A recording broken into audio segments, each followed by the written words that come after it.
Hello dear listener, I finally have good audio.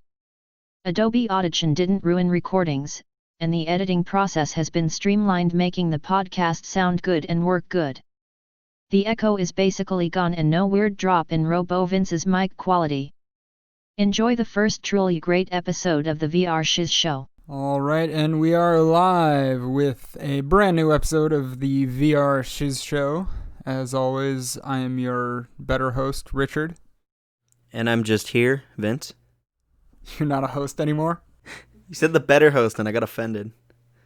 This is the split of the podcast here, episode 7. I'm just as a robot, I'm not supposed to feel, but it hurt. I feel it in my processors, Richard. I need to fix the programming. What is it? The law of robotics? Yeah.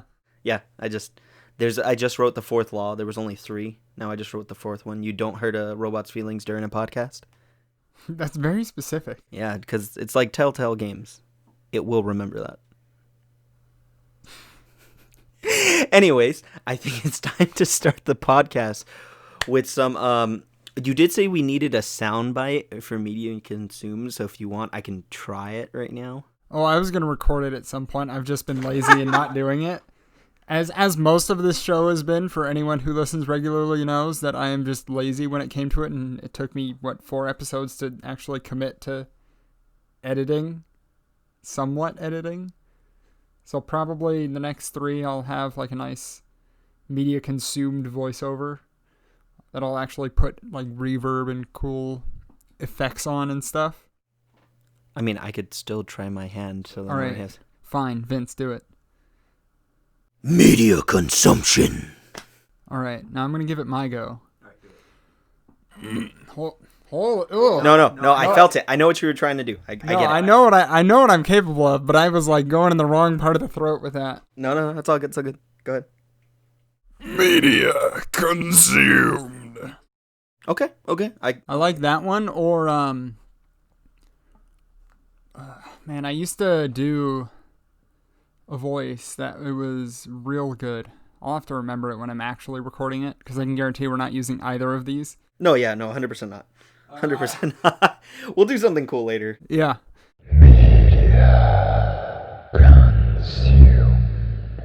But anyway, back to actual media that we have been consuming. I figure I'll go with my more individual one, since I figure we'll tag up on the second one. Yeah. So, I can definitely. So, do you want to start off, or do you want me to start off? Yeah, I'll start it. So, for me, I have gone down the rabbit hole of music once again. Of course. So, back before the world ended, and I could actually go to concerts and enjoy life to the fullest, I went and saw a band, a Mongolian metal band to be precise. Yes. I have told almost anyone who doesn't already know about them to listen to them, because they are fantastic. And if you haven't listened to The Who, do it, because all of my friends who are not metalheads enjoy the band. Mm-hmm. Like, I got a buddy of mine who's really into hip-hop and rap, way more than you, and anyone else that I know. He's probably number 1 guy for that. Him, a buddy of mine who is not into music at all, really. He just listens to whatever. Like, he tells me what he's listening to when we would play, like, Minecraft together and stuff. And it would just be like, all right, I'm going to listen to 5 hours of Ocean Man. That almost sounds like a parody. I don't know how he did it. But that was 2 of them. Then I brought our dear friend of cultural significance, John, who enjoys all that weird tribal stuff. And then I brought our other friend, Brian, as well. And together we saw The Who live. And they were incredible. Yes. But this isn't about them, because the opening act that we got there when they were playing, we're outside of the venue, and when you walk in, you can kind of hear the band echoing through the halls, you know? And so I hear the band, and I'm like, it sounds like, some Led Zeppelin cover band or whatever. And I'm like, man, the dude who's singing sounds exactly like Robert Plant. He's got really killer vocals. And then as I got closer and we get into the actual seating area and everything, I'm like, wait, these are original songs. This is not Led Zeppelin. And also the instrumentation is not Led Zeppelin. But the dude's vocals certainly sounded like it. And so it turned out to be a band called Crownlands. Crownlands? Lands of the Crown. You know, Australia? I don't know. I mean, close. Canada. Just sound... Is it the other hemisphere? Yeah. Yeah. Yeah. No, because it's all lands under the crown, you know, the queen or whatever. And so they're a Canadian rock band, and they were so good. And I only listened to a couple of their songs after the show. Because when I like to listen to music, I like to go, like I said, deep dive. Like with Sabaton, I went through 2 full albums. With them, I was like, all right, all they have are a few EPs in one album, so I can just crank it out right now. So I did that over the past week. And I stick to my original opinion, which is seeing them live is incredible. And somehow the dude's vocals get ruined in the studio. Comparatively ruined, because their studio albums are still amazing.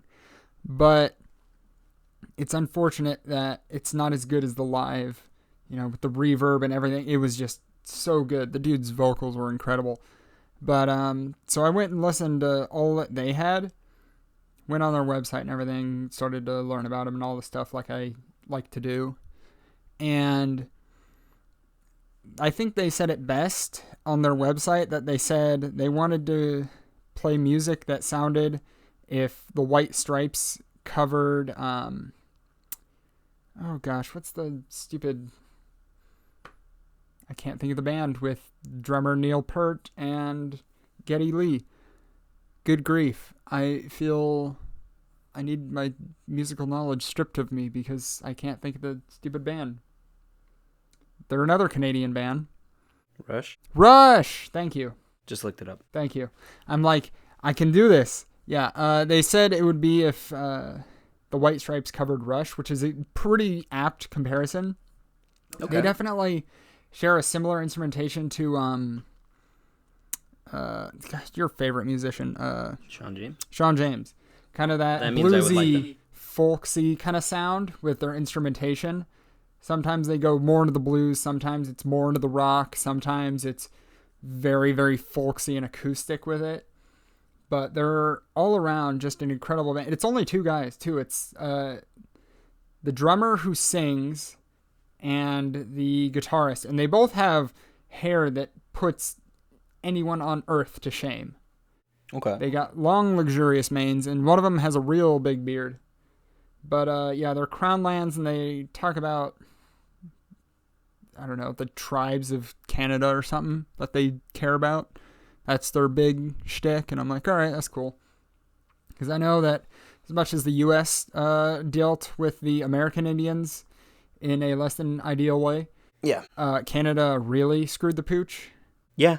And then they went in the most cringe regard of handling it afterwards.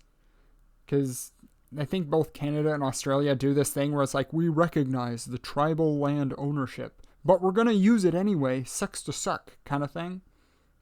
I added that last bit, but yeah, for a bunch of like ceremonies and stuff, apparently they do this stuff where they honor the tribal land ownership and stuff, but it's like, that's kind of stupid. And it's kind of like pedantic to just say, hey, we recognize this is your land, still going to use it though. We recognize everything that we've committed, but also still mine. Yeah. What's the saying? Screw you, got mine. Yeah. But I like the U.S. approach, which is just, look, it was war, we won, haha, here, have free land. Yeah, we didn't have to give them anything. No. That sounds awful, like super controversial, but that happens to literally every nation. Yeah. People just need to get over it. Yeah. I mean, that's just the nature of war. I mean, I think I've shown you the America Pox video from CGP Grey. I think so. Yeah. Interesting video there. I'll try and remember to link it. But yeah, Crownlands, highly recommend their stuff. They don't have a ton of music out yet. Probably a good 30 songs at most. Mm-hmm. But no, they got really good stuff. And the dude's vocals, like I said, it varies between Neil Peart and Jack White. Yeah. Or not Neil Peart, Robert Plant and Jack White, just going kind of like in that nice high pitch. But yeah, they're really killer. So highly recommend. I will have to take a listen to them. You said they sound like Sean James or that instrumentation. And I was like, all right, I'm already sold. Because I do love listening to that. And because I'm going to have to work really hard tomorrow, I will need something to listen to. So yeah, that'll be fun. But yeah, now to our combined media that I assume we're talking about. I was actually going to wait on that because I know that next week is the one that I'm really looking forward to. So that's the one that I want to talk about. We'll save a surprise for next week then. But I'll actually talk about something that I had talked to you about, and now that my check's coming up soon, I'm gonna be buying it. But as you know, I told you that I listened to like an almost 4-hour review of Godzilla as a series. Yes. And so I consumed that because I was just listening to this dude's just the way he was talking about the movies and the good things and the bad things. And there are actually quite a few Godzilla movies that I have not seen. And that's one of the reasons why I talked to you about getting the Blu-ray edition. So I think my check either comes tomorrow or Wednesday. The moment it does, I'm ordering that one that I showed you, where it's 15 movies for like $100 on Blu-ray. Truly a deal. Never was so. Honestly, though, like it's really solid, and then on top of that, the artwork. I don't think you've seen it, but it has some beautiful artwork with it. Yeah. Is it like posters or? Yeah, different. I think it's 4 of them, and they're all in different colors with like a black, gray, stuff like that. Nice. But so as a whole, obviously, you know that Godzilla was a representation of the atomic bomb. Yes. For Japan. When Japan realized, we were real warmongery. We want to be the victim now. So, hey, U.S., you bombed us. We're the victim. That's been their mentality ever since, was it December 1945? Isn't it December 2nd, 1941? 7th? No, that's when they... we dropped the bomb. When we dropped the bomb. I think it was the 6th. I think it was August 6th and August 8th. Okay. I forget the months. Point is, they got dropped twice. But, so, that was the solemn representation of the bomb for them. Mm-hmm. But it was, as a result of the actions that they did, because that's kind of where it was.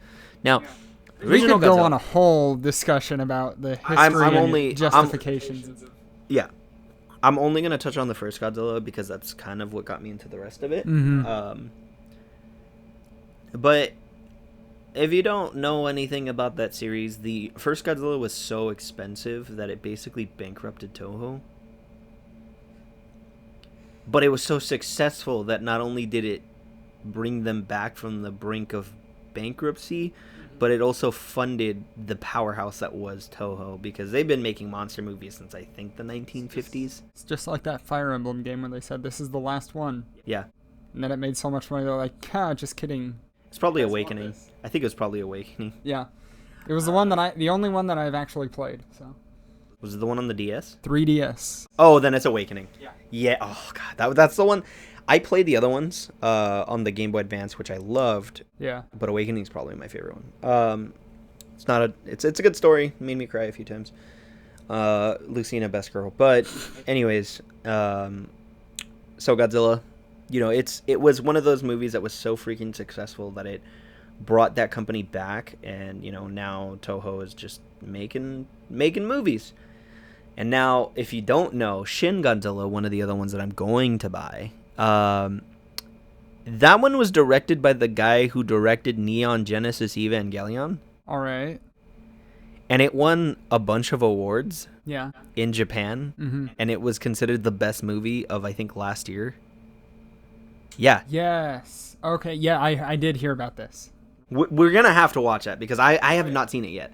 Oh, yeah. The design looks horrifying, but like in the best way possible, because it's supposed to represent the earthquakes in Fukushima, I think. Yeah. Because Japan always has to deal with radiation. I think that is their curse at this point. Yeah. Like, they're always going to deal with radiation. But it's a fantastic series. It has a lot of meta commentary, and even the new one, you think it's going to be hypercritical of like the United States and stuff like that, but at the end of it, they actually require different aspects of the countries around them to defeat Godzilla. So at the end, they're like, yeah, we do kind of need these other nations to coincide with us.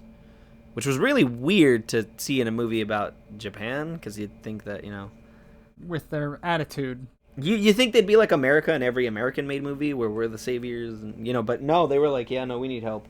Which is pretty incredible, but first one has so much nuance and commentary to it. If you ever want to do like a really good dissertation of it, I would recommend it. It's a good movie to do one for it.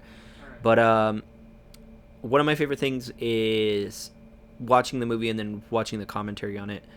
The people who watched it originally in the theater watched it in that really, really special Japanese theater. I can't remember where it's at. I think it's in Kyoto. And there's a scene of Godzilla burning it down with his breath. So they thought it was happening at the time that it happened in the movie, and people fled because they thought that Godzilla was actually melting down the theater, which is probably one of the coolest things I've ever heard in a movie. Yeah. That's some effects. Apparently. The first suit was never properly vented, so after like an hour, the man would have to come back out, and they would have to just drain the suit. Yeah. And it was like 200 pounds. I did hear that. It's awful. That dude did like 20 of those movies, though, if I'm not mistaken. So yeah, very, very good. But anyways, that's my whole thing. I love Godzilla. It's one of the things that I've loved since I was a kid, alongside with wrestling. But let's move on to today's topic. Before that, I remembered we forgot to go back to the video, that album thing that we watched. Actually, we can. Do you want to talk about that instead? I was just figuring, going still with media consumed, we can have a bit of a longer snippet of that. Okay. Because I remember we watched it and then we didn't talk about it afterwards. It was a lot to process. It was very trippy. I still have no idea what it was about. No, I know what the artist said, but you could also tell that he probably drank and did a lot of drugs before that. I mean, there is the Wikipedia article that says what he said in interviews about it, and yes, that is assumed to have happened. It's just so confused, that's all. Yeah, the plot line somewhat makes sense. The connection to the music, no idea. But by the way, we're talking about Sturgill Simpson's Sound and Fury, which was, again, the whole album is fantastic. The music video thing on Netflix for the whole album is trippy as all get out. And I love the different art styles that they went for in almost every section. Yes. I will say, I think, was it the first one where they do it's like they're in old school Japan? Yes. I will say that's probably my favorite. Yes. It was really, really cool. The art style was fantastic. I didn't know who that bad guy was, but good lord, I did like him. The one with the gun. Oh, yes. And then the one who just blew the poison smoke. Mm-hmm. But it was definitely a trip. Yeah, like I said, I could not tell you hardly anything about it and have any of it make sense to you or me.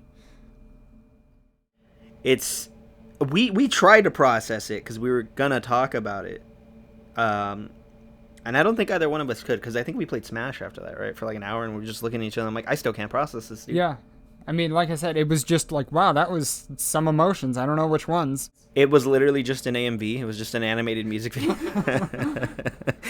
Technically speaking. Yeah, I mean, yes, that is quite literally what it was. What was his name? Sturgill. Sturgill Simpson is the musical artist. Yeah, I mean, the fact that this man went to Japan and got one of the greatest Japanese like directors to go ahead and do all of that for him. Yeah. I think it was 5 of them, right? Wasn't it?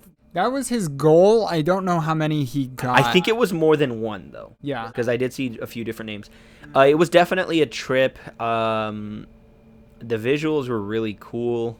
They changed it a lot, which I genuinely enjoyed. There were scenes in that first one where it's just driving down where the carpet bombing is happening, and some of that looks real. Yeah. And I was genuinely like, wow, that looks really good. Yeah. And then other stuff, like if they made a show based on what we could interpret, I would have watched that 100%. Yeah. That samurai chick was really cool. The overall music was really solid for it too. Yeah, like I said, I really liked the album, which is why I was interested to see what the Netflix experience of it was. So, yeah, I think that covers that. So go check it out.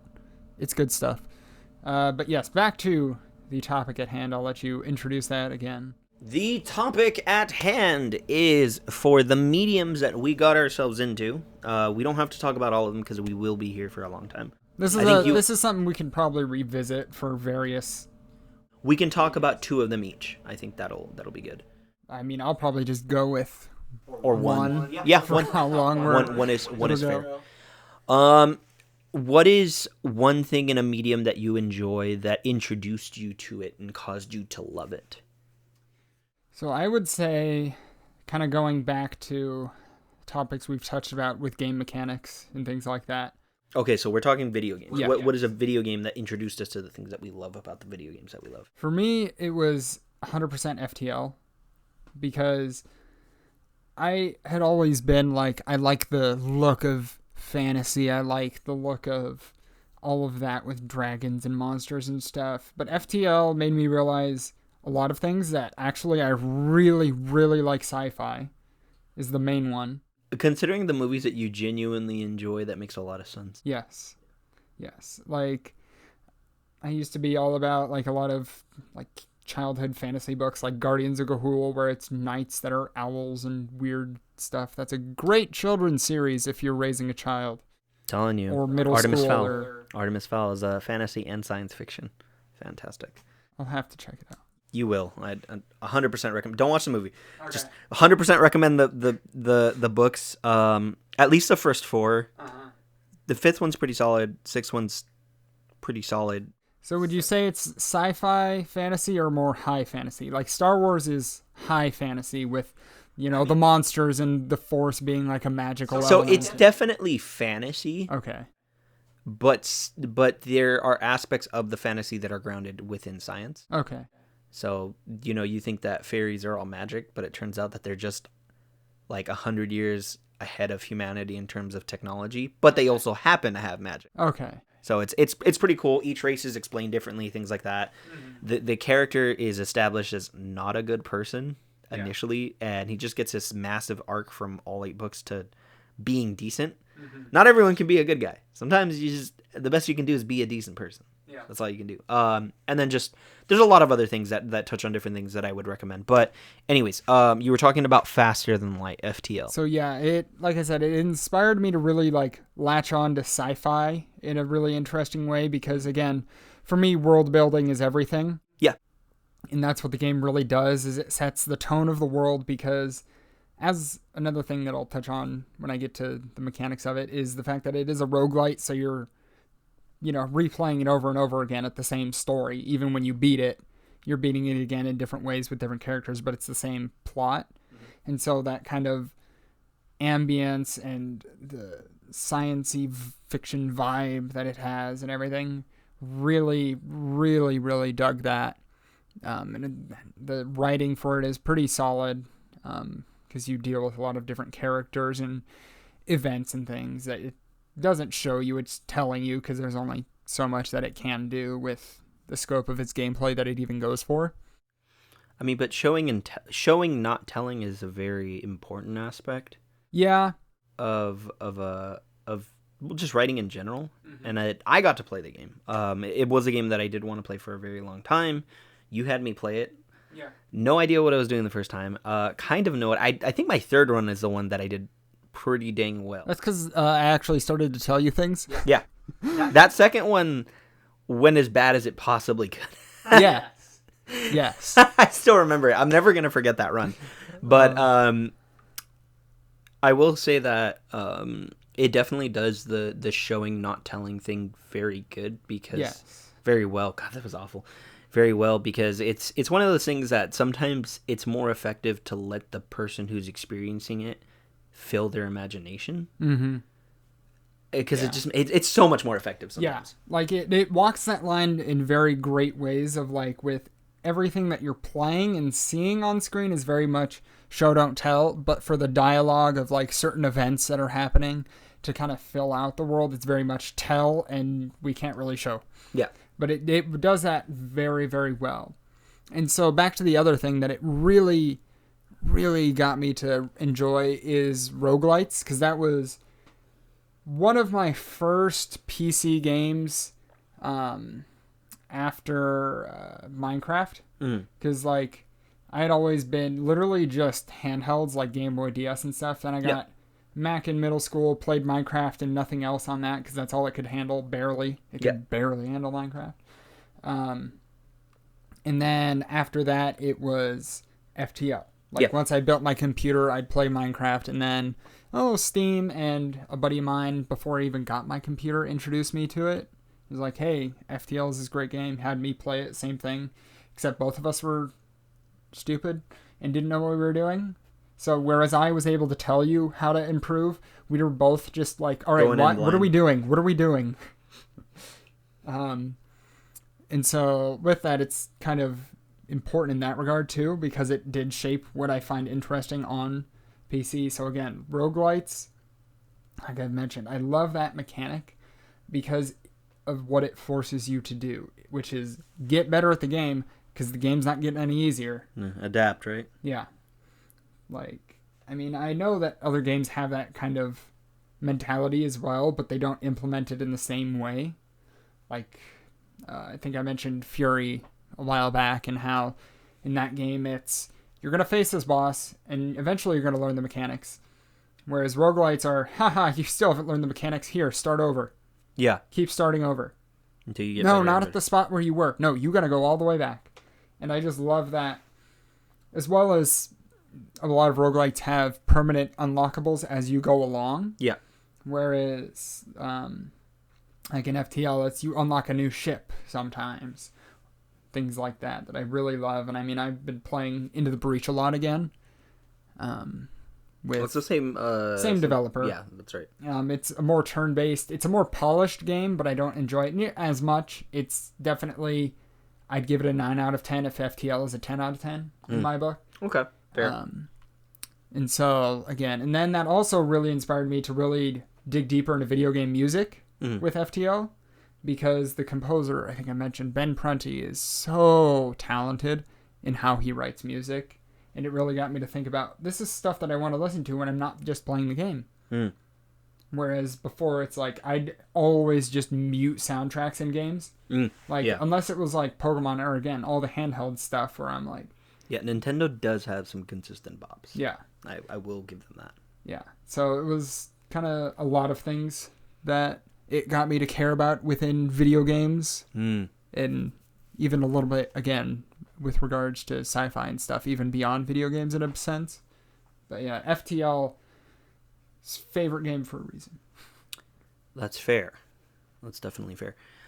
Okay, so since we're talking about video games, now I was originally going to talk about the very first video game that got me into video games as a whole. And that eventually shaped my way for like Fallout, stuff like that. But instead, what I'm going to do is, I think I'm going to take a similar approach to yours and the way it affected other things that I genuinely enjoy. Now, I've already mentioned this series like 3 times. I think my goal at this point is to just squeeze in a reference to this series at least once every single podcast that we do. And if you don't, I'll just put in a little whisper in the background of you saying it. Yeah, or just like barely audible, where the audience is just like, "Wait, what was that?" It's like I thought I heard something. Or just a soundbite from the game itself. I actually still have that folder, by the way, of all of the sound bites. That is a story for a different time. Yeah. But Danganronpa, also known, translated into English, is Truth Bullet. Okay. I did not like JRPGs. The closest thing that I could get to JRPG-wise was Pokemon.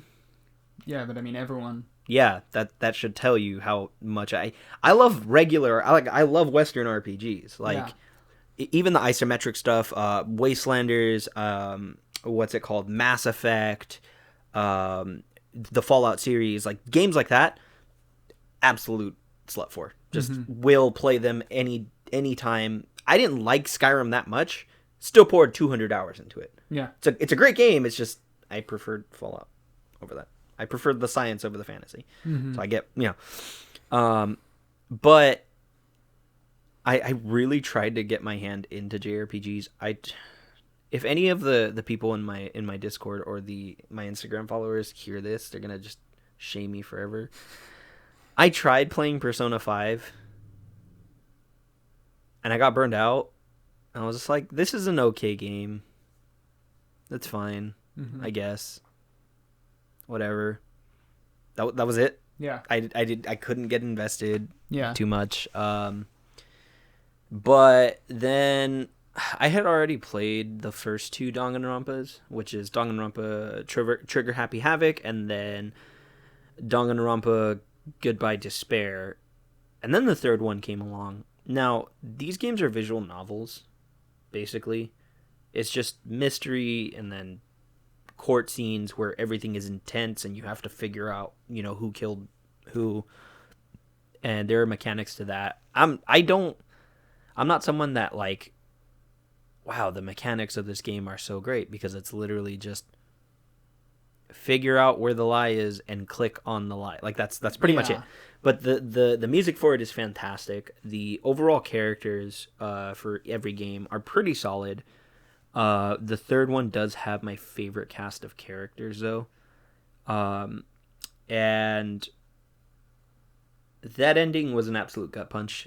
The third game accomplished what the other two couldn't, which was after every single trial that I played, I literally stopped playing the game for like a week because it hurt. I was like, wow, I didn't think it was going to hurt this much. All right, I think I need a break. Which isn't always a good thing for games, but I think for a game like that where the whole aspect is, hope versus despair, truth versus lies, it's a good thing. You're building all of this like dread and suspense inside of a person, and at that point, I'm like, I have to finish this. That ending hurt really bad. I'm not gonna spoil it for anybody, but it hurt. And then once I calmed down, I'm like, you know what? I like it. It was good. But it was one of those things. That's me with roguelites, man. Ooh, my life. I poured an hour into this run, and I lost. Yeah, it was. I beat 2 entire games, did the stupid waifu simulators afterwards, played the spin-off, and then played this, only to get punched in the face and the nads at the same time. Yeah. But it made me respect the heck out of the series. And the community, as toxic as it can be, freaking fantastic and responsible for all the games that they're making. I'll never run out of games to play if they ever actually finish them. But cool thing about that is that actually got me back into anime. Because the art style is so different. It's called psychopop. Okay. It created a subgenre of art, a subgenre like an art style in Japan, because of the person who had done it had never done characters like that. Yeah. And they're like, hey, look at these American designs. Look at this pop art. We want people like this. And he's like, okay, I'll try it. The guy who composed their music had never done music for video games before. And he's like, yeah, let me try. So they had this team who had never done any of these things and had them do things that were completely different than what they were used to doing. And then it became this phenomenon for some reason, and then came to the West and got ruined because I feel like Western fandoms are super toxic. Yeah. But what are you gonna do? But got me back into anime because I was playing the game, finished it, and I was like, damn, I need more stories like this. Now, granted, the anime that I like is not. They're mostly like romantic comedy stuff. That's what I realize I enjoy, but it's one of those things that like I grew to love the music, so a lot of the stuff I listen to now is like a lot of the Japanese music, a lot of like the funk, even the Japanese ska. I did find a few other bands, which is You've expanded? I have expanded, yes. Spectacular. It's just really funny. I only had to plant the little seed of ska. Yeah, I mean, granted, it's all Japanese, but I still greatly enjoy it. Yeah. If you took out the words and put English words there, that's pretty much what it would sound like. But it helped me to really find other things that I really wanted to enjoy. Mm-hmm.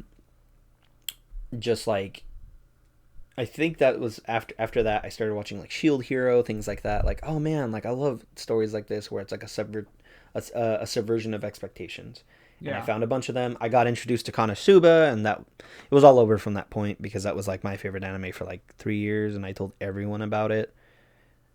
I'd Quiz watch it. He enjoyed it. Movie was fantastic. I told you the guy who wrote the screenplay for Pulp Fiction gave it a 5 out of 5 and was like, "This is why cinema was made," which is one of the weirdest things I've ever heard. But yeah, it's that video game series that got me into the things that even now that I'm currently enjoying. A lot of the anime, a lot of the music, even the story that I'm writing that I talked to you about. Yeah. A lot of the elements and just the crazier aspects are kind of inspired by those things. Monokuma as a character is probably one of my favorites because Kodaka designed him with the mind of this character can get away with saying anything because he is the mascot and he's supposed to represent despair. He can literally say anything super offensive and it would make sense because of who he is. Mm-hmm. Which makes for a very good villain. Yeah. Because there are some things that he said in the games and I'm just like, how did you get away with this, Japan? Like, how? But, it's Japan. They don't care. No, they don't. I mean, they censor stuff when it comes to the United... Well, they don't censor it. NIS and things like that censor the stuff that comes over here. But if you listen to some of the dialogue, it's like, man, we probably couldn't get away with that on TV.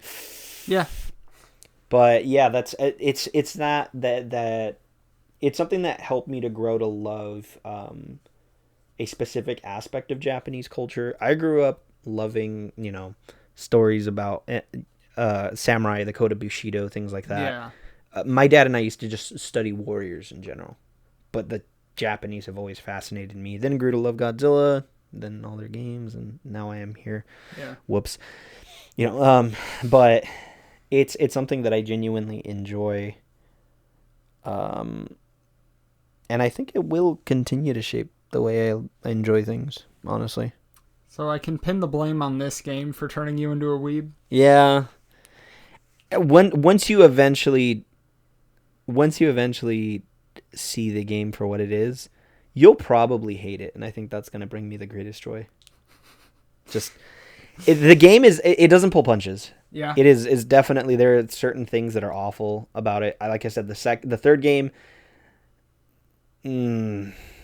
hurts. It hurts to even think about. I told you about my favorite song. Yeah. Tied to a specific scene in that. Mm-hmm. Literally cried for like 10 minutes because of how much it hurt. Games are dumb, man. They keep you attached to people you shouldn't be attached to, and then they just like, it would be a shame if we just killed this character. See, you like to pay money for people to kick you in the nads. But the thing is, for completely different reasons. Completely different reasons, but we enjoy that pain. Yeah, for me, it's like, I know this character's probably gonna die, but I'm still gonna like it and hope they do. Mm-hmm. And you know what? Yeah, no, it hurts every time. Yeah. But yeah, how much time did we go on? We actually no, we're about almost 40. Oh, one day we'll get back to 30. No, I doubt it. We'll only go longer. Eventually, we'll hit 4 hours. Gosh. I hope not. I usually sit down and listen to these, and I don't think I could. Yeah. Right. I used to listen to the co-optional podcast, and they went for 3 hours, and I could only do that because I was back in high school, and I had even more free time. And it was, I mean, even with as much free time as I have now, I don't think I could. But yeah, no. We'll never go that long. I promise you that, probably. If anything, we'll remember that we're hitting the hour mark. cut it there and continue on, but just make it a different episode. Part 2 with literally no cuts or any, not even a fade out. It's just cut right there into the next episode. Anyway, yeah. All right, everybody. This has been, what are we on episode? This is 7? Yeah, this is 7. Wow. We've been doing it a while, man. Episode 7 of the VR Shiz Show. I'm Vince. It's your boy Richard, and we thank you all for listening if you made it this far. Yeah, we'll see you, next Friday? Yeah. Next Friday. Next week, boy. Peace.